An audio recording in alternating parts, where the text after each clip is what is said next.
এটা কি নতুন? এটা কি এই রাজ্যে নতুন? এটাই তো হওয়া, এটাই তো করতে চায় ওরা, তাই করছে। এটা আমার কাছে নতুন না, আপনার কাছে নতুন হওয়া উচিত না। বলুন।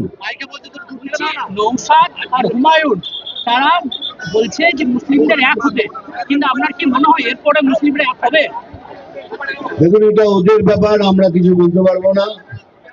মুসলমান ভাইরা এক হবেন কি হবেন না সেটা ওনাদের ব্যাপার, তারা ওনাদের মতো। আর দেখুন, কথাটা বললাম কি, আমরা বিজেপি মুসলমান বিরুদ্ধে নয়, আমরা ভারতীয় মুসলমানদের বিরুদ্ধে নয়। তবু জানি ওরা আমাদের ভোট করবে না, তবু বলছি আমরা ওদের বিরুদ্ধে নয়, বাকি ওনাদের ব্যাপার। রাজ্য জুড়ে শিক্ষা স্বাস্থ্য নিয়ে আন্দোলন হচ্ছে, শিক্ষা স্বাস্থ্য নিয়ে যদি আন্দোলন হয়ে থাকে এর প্রভাব তো ভোটে পড়বেই। ভোট দেয় তো তারাই, আমরা কি সেটার জন্য একবারও ভাবিনি তো।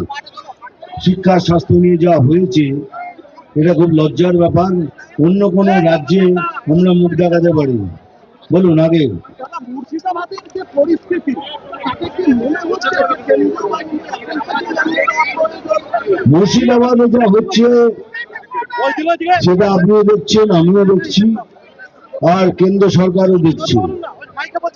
এখন এর পরিণতি কি হবে সে ডিসিশন আমি নিতে পারবো না, তবে ডেফিনেটলি খুব খারাপ অবস্থা।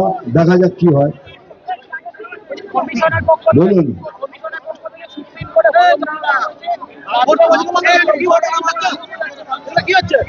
এইবার এটা সুপ্রিম কোর্টে জানানো হয়েছে, রাজ্যের মুখ্যমন্ত্রী কি ভুল বোঝাচ্ছে ঠিক বোঝে তার সেই জাজমেন্ট তো সুপ্রিম কোর্ট দেবেন।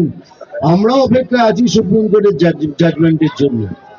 কেন যা হয়েছে সেটা যদি আমি করতাম তো আমাকে তো 15 দিন পিসি করে দিতেন। 15 দিন তো আগে আমার জেল খাটাতেন, তারপরে ভাবতেন। কিন্তু দেখি এবার সুপ্রিম কোর্ট কি জাজমেন্ট দেয়, আমরা ওয়েট করছি। Thank you very much. Thank you.